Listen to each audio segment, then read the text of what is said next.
Greetings all. Well, it's an absolutely wonderful morning here in Hawaii. It's the reason that we live here. Yeah, well, not everything is beautiful this morning. How you all doing with prices on things? Yeah, ever since the global pandemic, this here inflation stuff really seems like it can take a heck of a bite. Yeah. Yep, I'm hurting. Gets you right where it counts. Yeah. Well,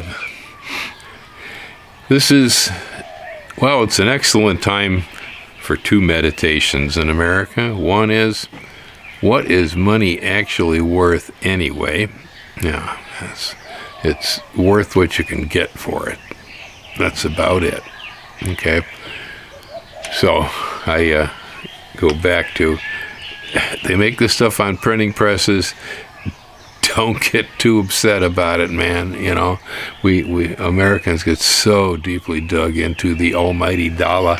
We we can't hardly see past it. A lot of us, it rules our lives and so on. It's a shame that happens, but it does. Yeah. Well, the other thought I have is it's a real good time to think about voting with your dollars. Now, I've said this to people throughout my life, and oftentimes, actually, I get better feedback from older folks on that idea than I get from the younger ones. I don't know what the problem seems to be there, but yeah, it hasn't been a well-received idea when I put it forward. But hey, right now, well, I'm telling you, they're running scared. Yeah, I'm telling you they are, especially, in places like fast food operations. Now, I don't buy much gasoline, so I haven't kept tabs tight on that, but going by the signs, I haven't noticed the price of petroleum, say here in Hawaii, going up at the same rate that the price of food has, and especially food in fast food restaurants. Oh my goodness. Yeah, it's pretty much unbelievable. Well, and you hear, McDonald's, Wendy's, Whopper, all offering meal deals. We'll give you a meal deal. You can $7. You can get a Coke, some greasy French fries, whole bunch of corn syrup, and some dead cow that, it's not food anyway. So I don't know why we're worried about it. The fast food operations are definitely worried about it with the increase in costs, increase in minimum wages and things like this. They've been jacking the prices. I've been on this one before, when I was flashing back to life in 1967 and an 18-cent McDonald's hamburger. Yeah, and it's out of line. Yeah, nothing stays the same. Everything always changes, but the changes have definitely been out of line. That's why they're panicking and scrambling, trying to get your attention. Look, don't leave us behind. Don't go away. Please buy more of us cruddy food that's making you fat and giving you diabetes, Yeah, they're worried. I can tell by the commercials. So that's voting with the dollars, folks. Now, I don't know if that's where it counts, but it's where it's obvious. I certainly do this. Okay, I don't eat at McDonald's, so none of that stuff matters to me at all. But, recently I was shopping for Rubbermaid 300-gallon stock tanks. These are poly tanks made by the Rubbermaid people for your steers and stuff to drink out of. I've been using them as fish ponds. Well, I had bought some here in Hawaii before COVID and paid around $300 a piece for them. My recollection was they're about $1 a gallon was the typical going price for these Rubbermaid tanks. They make them in a lot of sizes. when I got looking, I could not believe, okay, because here is the spread I found. Now, this doesn't necessarily include or not include shipping, all right, but the spread I found on these tanks on the low end was $249. They said our regular price is $270, all right. Ace, where I got mine, was $279 when I ordered it. It's $289 now on the mainland. This is actually one of the better prices on the web. I saw them for $352. I saw them for $601 and change. And to top it, $711 and some change I spotted some of these tanks for. All same. This is not apples and oranges, folks. This is apples and apples and apples. They're all the same tank. So there's only two things, I think, here going on. Yeah, one would be, this is not a real hot item. You know, I'm sure companies that bought them in large quantities before COVID are still sitting on them, all right? And so there you can find the pre-inflationary price is still out there. Ace, for instance, on the mainland, where they haven't jacked it up. On the other hand, there have been people who've had to reorder. I'm sure that increased prices. But there's also, at $711, that's just plain greed, man. That's you know, whatever the consumer will pay, and we are in the age of whatever the consumer will pay. If you haven't shopped around, if you didn't notice, you may walk right in and you know and buy some of these items at the prices they're asking. But on the other hand, if you have done some shopping, you may notice tremendous variations in price tags right now. It's huge. Money means almost nothing at the moment between inflation and people setting prices. You know, so going back to food, now food in the store, it's gone up. Now, for sure, it's gone up. You know, I bought a jar of kimchi the other day, and it was apparently 50 cents more a jar than Ellen recalled from the last purchase, and it was 99 cents more a jar from my recollection of my last purchase. You know, but, well, you know, at half a buck a jar difference on the kimchi. I don't know how many people are going to get too worried about that. Most of you don't eat kimchi because it smells like old socks and sewage anyway. Right? All right. But it got me thinking, and I do shop prices not only at the store, but particularly if I decide I'm going out to eat. I do most of all our own cooking, and lately I have been on this microbiome diet here, and so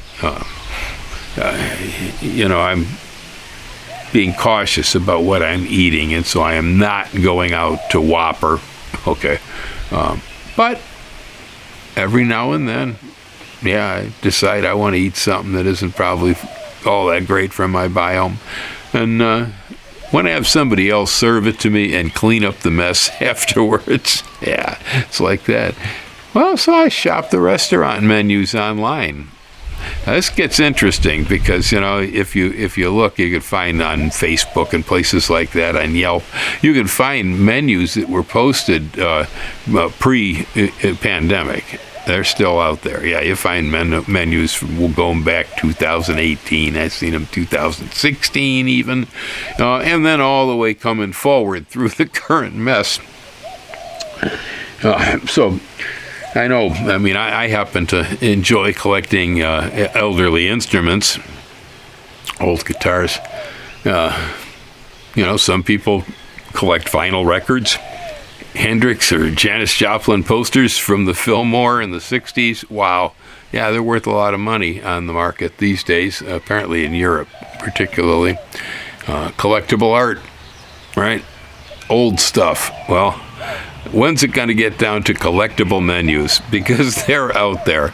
You want nostalgia, you like watching Hee Haw or stuff like that, laugh in on television, right? To do the reruns of that stuff. Well, check out restaurant menus if you want some nostalgic rush. Oh boy.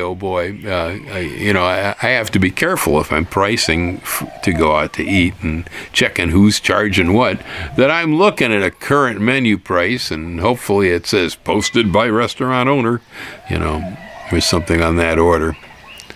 So I have noticed, again, in restaurants, just tremendous variation.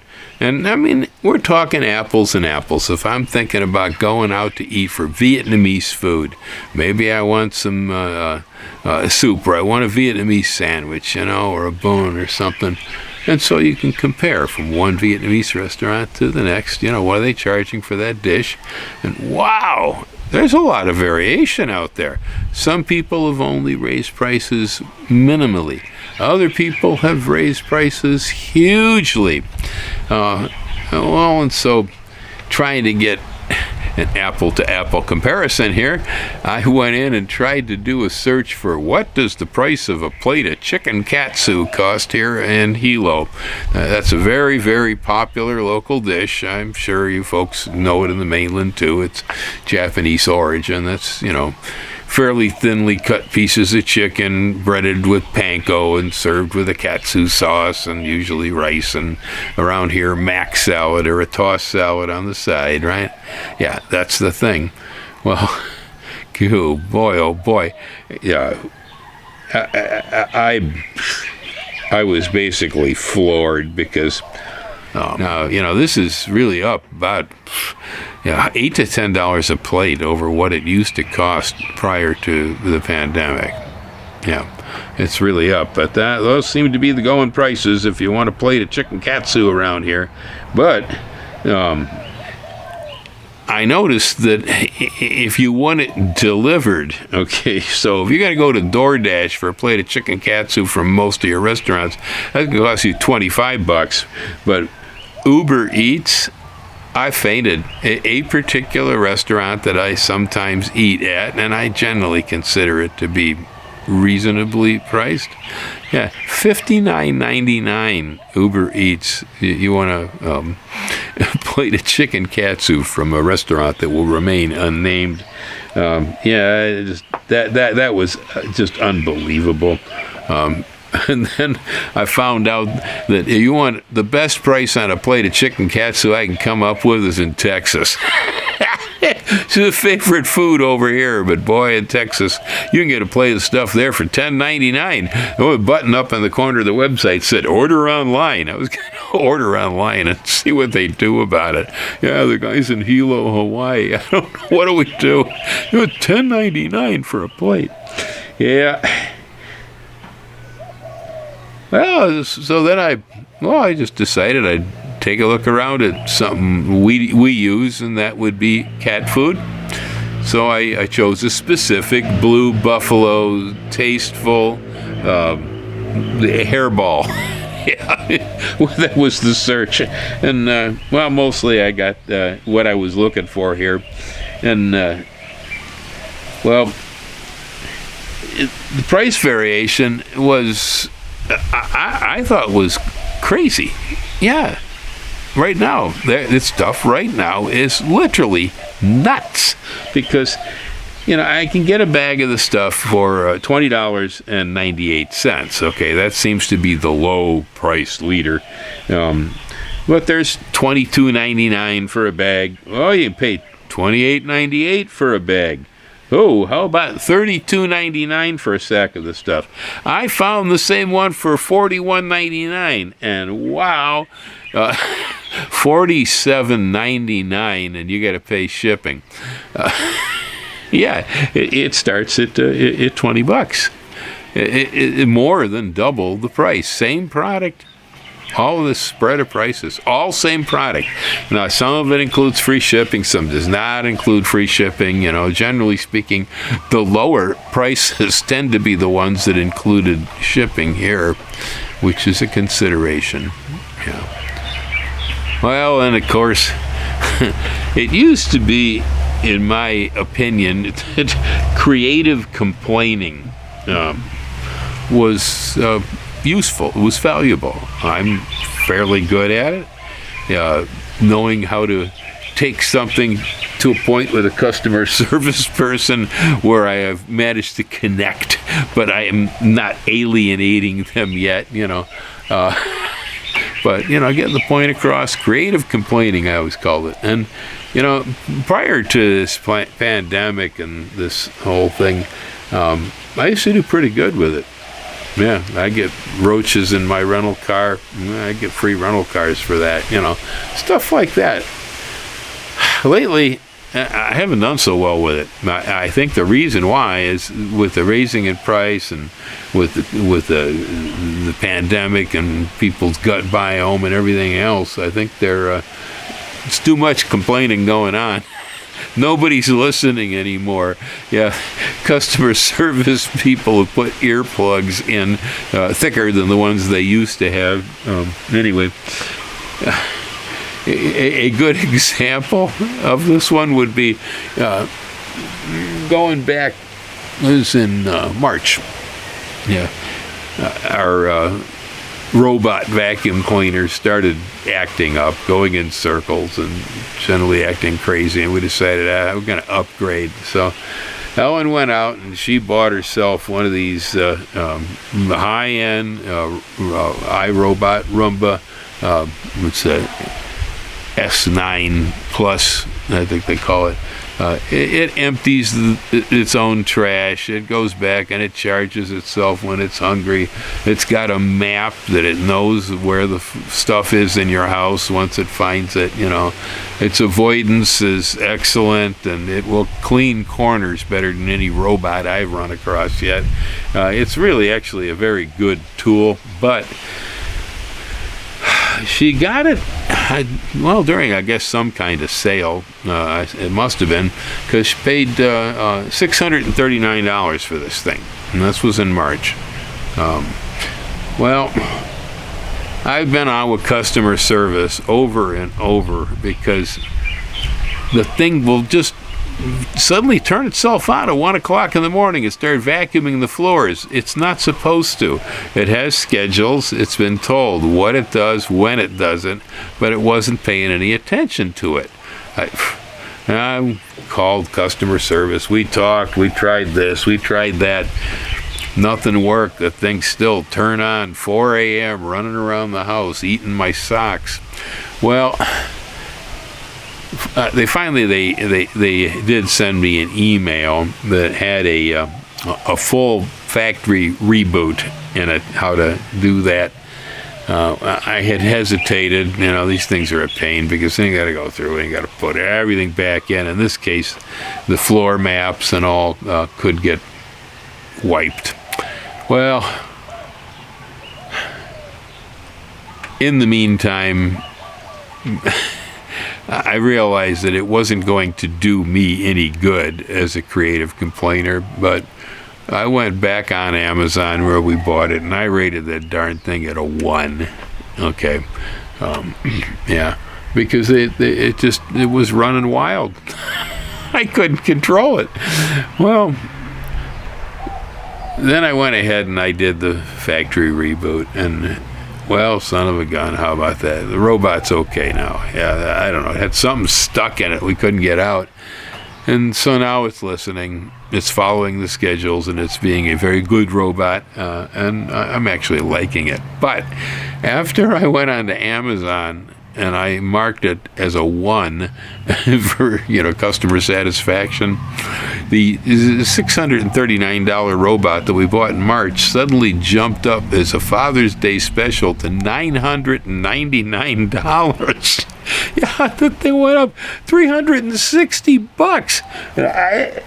Does this have anything to do with me getting angry and rating it a 1? They're going to punish me? Don't buy this one again. I don't know. But that's how crazy it is right now. That crazy, yeah. Yeah, one day I'm on there, doing a rate, and then it's still what we paid for it. Next day I look again. Wow. that much money increase. Honestly, you know, what is money worth? This takes me to Americans and independence. You know, we had our war for independence. This word is, you know, is deeply embedded into our psyches. Americans are independent people. You know, baloney. Yeah, it's the heck we are. We are hooked onto everything via golden handcuffs, man. You look around, your car won't work if you don't go to the gas station, you know, or your car don't work if you don't pay your electric bill, right? You're gonna starve to death if you don't go to the store. Farmer stops planting those crops, you ain't gonna have any more strawberries. On and on and on and on and on and on. You know, you throw the switch off at the nuke plant, and suddenly your television goes black, right? Yeah, you are not independent. You are some of the most dependent people on earth. It's the reason why many of us plant food forests. It's the reason why we have people who garden. It's the reason why I'm always pounding on invest, invest, invest. Get the money to make money. Don't use your back to make money. Yeah, on and on. It becomes clearer, I hope, at this point in time.